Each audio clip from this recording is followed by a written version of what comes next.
සුබ දවසක්. වෙනසකටත් එක්ක අපි ටිකක් දුරකට යන්න හිතුවා. අපේ පෞරාණික සිද්ධස්ථානයක් වෙන පොළොන්නරුව ගල් විහාරය බලන්නයි අපි මේ යන්නේ. හරිම ලස්සන පරිසරයක්. ඒකාකාරීව ගෙවෙන අපේ ජීවිතවලට මේ වගේ වෙනසක් හරිම වටිනවා. මේ තැනට යන්න අපි හැමෝටම අවස්ථාව නැති වුණත් මේ වීඩියෝවෙන් මම ඔයාලව මේ තැනට ගෙනියනවා. කොළ පාටින් තිලිසි මේ පාර දෙපැත්තේ තියෙන ගස් කොළන් දිහා කොච්චර බලන් හිටියත් ඇති වෙන්නේ නැති ගතියක් දැනෙනවා නේද? බලන්න මේ පරිසරය නිසා මනසට දැනෙන සිසිලස. අපි ගල් විහාරයට ඇතුළු වෙනකොටම අපිට බුද්ධ පූජාවකට සහභාගී වෙන්නත් ලැබුණා. මේ තියෙන්නේ ඒ අවස්ථාව තමයි.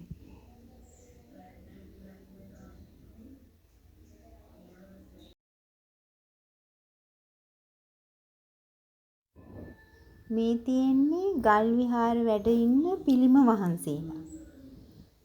එතකොට මෙතන තියෙන්නේ සෙල්ලිපියක්. මේ තියෙන්නේ සෙල්ලිපිය වෙන අමුතු අකුරු වගේකින් තියෙන්නේ. ඒක අපිට අඳුර ගන්න බෑ.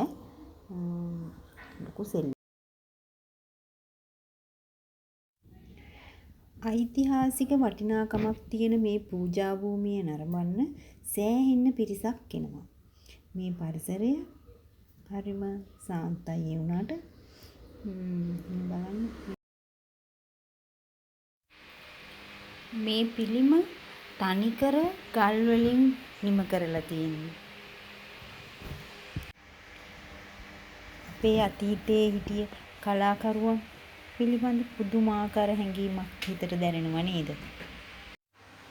අපේ අතීත උරුමයන් රැකෙන්න නම් මතු පරපුර මේවා ගැන දැනුවත් වෙන්න ඕන.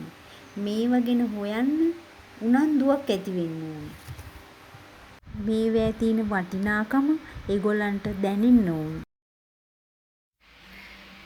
දෙස් විදෙස් සංචාරකයින් විශාල පිරිසක් මේ පූජා භූමියට එන්නේ මේවයේ වටිනාකම දන්න හන්දා. අපි අපේ දරුවන්ට මේ ස්ථාන පෙන්වන්න ඕනේ. ඒගොල්ලන්ට මේවයේ වටිනාකම් කියලා දෙන්න ඕනේ. අවුරුද්දකට දවසක් හරි මේ තැන්වලට එකගෙන යන්න ඕනේ. දරුවන්ගේ හිතවල හොඳ ආකල්ප ගොඩ නැගෙන්න ඒක රුකුලක් වෙයි කියලා මට හිතෙනවා.